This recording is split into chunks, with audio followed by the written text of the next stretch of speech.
बिस्मिल्लाहिर्रहमानिर्रहीम। Dear students, अस्सलाम वालेकुम। क्या हाल है? आप ठीक ठाक हैं? हमारा आज का टॉपिक टोटल इंटरनल रिफ्लेक्शन के बारे में है। रोशनी के बहुत सारे फिनोमेना हैं। हमने रिफ्लेक्शन ऑफ लाइट डिस्कस किया है, रिफ्रैक्शन ऑफ लाइट हम पढ़ते हैं, और इसके साथ अब जो नया फिनोमेना हमने डिस्कस करना है वो है टोटल इंटरनल रिफ्लेक्शन। ये बहुत ही इंटरेस्टिंग फिनोमेना है, इसके बहुत ज़्यादा यूज़ हैं हमारी डेली लाइफ के अंदर। तो टोटल इंटरनल रिफ्लेक्शन होता क्या है और इसका कंसेप्ट क्या है, इसके पीछे जो है कंसेप्ट क्या है। हर फिनोमेना के पीछे कोई ना कोई एक कंसेप्ट पॉइंट होता है जिसको अंडरस्टैंड करना स्टूडेंट्स के लिए बहुत लाजमी है। तो इसमें भी आपने एक कंसेप्चुअल पॉइंट डिस्कस करना है कि what is the concept behind total internal reflection. तो आइए चलते हैं अपने टॉपिक की तरफ, देखते हैं हमें इसमें क्या क्या सीखने को मिलता है। तो इसमें जो कंसेप्ट पॉइंट है वो क्या है कि जब रोशनी की शुआ किसी डेंसर मीडियम से ट्रेवल करती हुई रेयरर मीडियम में दाखिल होती है। डेंसर मीडियम से मुराद है कोई शीशा, पानी, ये डेंसर मीडियम है एज़ कम्पेयर टू एयर, हवा के मुकाबले में।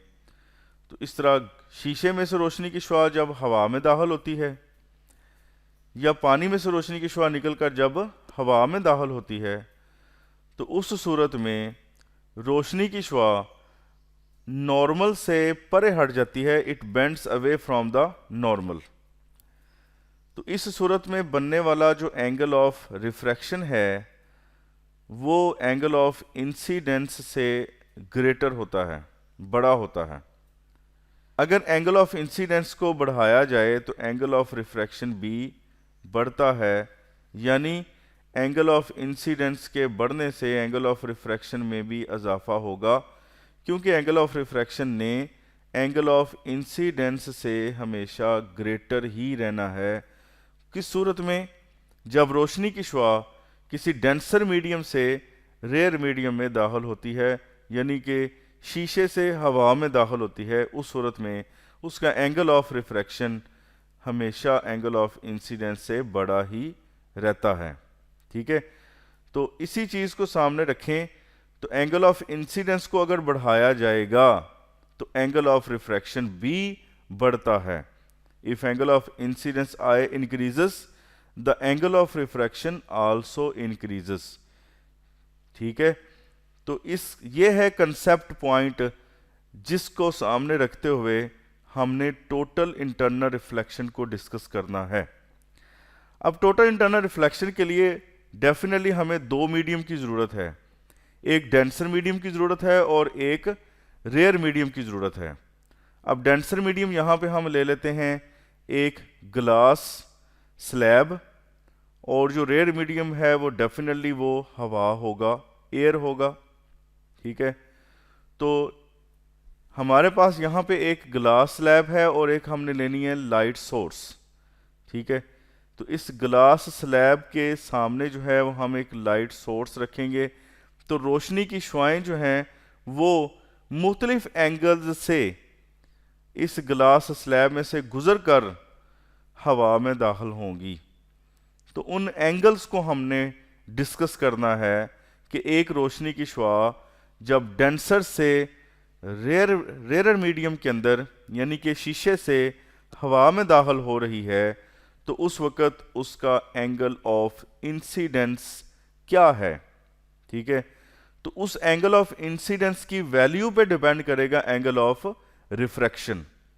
एंगल ऑफ इंसिडेंस अगर 0 होता है तो एंगल ऑफ रिफ्रैक्शन भी 0 होगा। ठीक है, उस सूरत में रोशनी की शुआ जो है वो दूसरे मीडियम के अंदर जो है वो परपेंडिकुलरली दाखिल होती है, तो वो बेंड नहीं करती। लेकिन जब रे ऑफ लाइट दूसरे मीडियम में दाखिल होते हुए एंगल ऑफ इंसिडेंस बनाती है, तो उसका एंगल ऑफ रिफ्रैक्शन बी बनता है। ठीक है, इसके अलावा जब एंगल ऑफ इंसिडेंस को हम इंक्रीज करते हैं तो जो पिछला हमारा कंसेप्ट पॉइंट है उसके मुताबिक angle of refraction be increase होता है। ठीक है, और उसके बाद एंगल ऑफ इंसिडेंस को अगर आप ग्रेजुअली इंक्रीज करते जाएंगे तो एंगल ऑफ रिफ्रैक्शन भी उसी तरह बढ़ता चला जाएगा। तो अब देखते हैं कि टोटल इंटरनल रिफ्लेक्शन कैसे होती है। ठीक है, तो अब जब ग्लास में से रे ऑफ लाइट जो है वो पास करके हवा में दाखिल होती है तो उसका एंगल ऑफ इंसिडेंस अगर ज़ीरो है तो उसका एंगल ऑफ रिफ्रैक्शन भी क्या होगा, ज़ीरो होगा। यानी कि रोशनी की शुआ जो है वो दूसरे मीडियम में परपेंडिकुलरली एंटर हो रही है तो दैट रे विल नॉट बेंड, वो किसी तरफ बेंड नहीं करेगी। लेकिन जब आप एंगल ऑफ इंसिडेंस को थोड़ा सा बढ़ाते हैं, इंक्रीज करते हैं, ठीक है, तो देन क्या होगा कि एंगल ऑफ रिफ्रैक्शन भी इंक्रीज होगा क्योंकि वो भी ज़ीरो था तो वो भी ज़ीरो से इंक्रीज होगा। और इसके बाद आप ग्रेजुअली एंगल ऑफ इंसिडेंस में इजाफा करते जाएं तो एंगल ऑफ रिफ्रैक्शन भी बढ़ता चला जाएगा। ठीक है, और एक रे ऑफ लाइट ऐसी आएगी जब एंगल ऑफ रिफ्रैक्शन 90 डिग्री होगा और उसका जो मुतलका एंगल ऑफ इंसिडेंस है that will be called the critical angle. तो ऐसी रे ऑफ लाइट जिसका एंगल ऑफ रिफ्रैक्शन 90 डिग्री होता है उसके एंगल ऑफ इंसिडेंस को क्रिटिकल एंगल कहते हैं। अब फिगर को ऑब्जर्व करें कि फिगर में किस तरह जो है वो रोशनी की शुआएं जा रही हैं और किस तरह उसमें रिफ्रैक्शन होती है। ठीक है, ये फर्स्ट रे आपको नज़र आई है, उसके बाद ये सेकंड रे है। सेकंड रे में एंगल ऑफ इंसिडेंस और एंगल ऑफ रिफ्रैक्शन की वैल्यू आप फिगर में देखें और उसके बाद थर्ड रे को देखें। थर्ड रे में एंगल ऑफ इंसिडेंस पहले से बढ़ गया है और एंगल ऑफ रिफ्रैक्शन भी बढ़ गया है। ठीक है, उसके बाद फोर्थ रे में जो है वो आप देखते हैं कि एंगल ऑफ इंसिडेंस बढ़ा है और एंगल ऑफ रिफ्रैक्शन अब 90 डिग्री हो गया है। इस सूरत में इस एंगल को हम क्रिटिकल एंगल कहेंगे।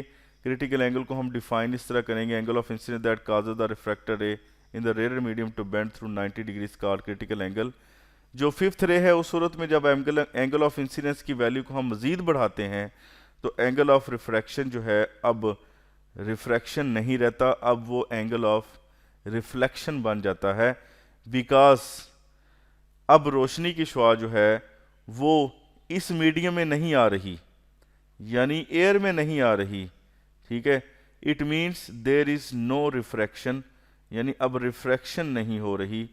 तो जब रिफ्रैक्शन नहीं हो रही तो फिर क्या हो रहा है, रोशनी की शुआ जो है that reflects back into the same medium, उसी मीडियम के अंदर वापस मुड़ रही है। जिस मीडियम में वो ट्रैवल कर रही थी उसी मीडियम में रोशनी की शुआ जो है वो वापस मुड़ रही है।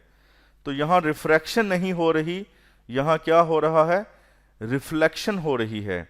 अब चूंकि ये रिफ्लेक्शन इंटरनल है यानी उस मीडियम के अंदर ही है, इस वजह से इस रिफ्लेक्शन को हम क्या नाम देंगे, टोटल इंटरनल रिफ्लेक्शन। उसके लिए शर्त यह है कि angle of incidence must be greater than critical angle. जब angle of incidence critical angle से ज्यादा होगा देन टोटल इंटरनल रिफ्लेक्शन होती है। ठीक है, तो टोटल इंटरनल रिफ्लेक्शन को हम कैसे डिफाइन करेंगे, when the angle of incidence becomes larger than the critical angle, no refraction occurs, the entire light is reflected back into the denser medium. This is known as total internal reflection. Total internal reflection के लिए दो conditions का पूरा होना लाजमी है। First condition ये है, the light must travel from denser medium to rarer medium, यानी डेंसर से रोशनी की शुआ को किस तरफ जाना चाहिए, रेयर मीडियम के अंदर।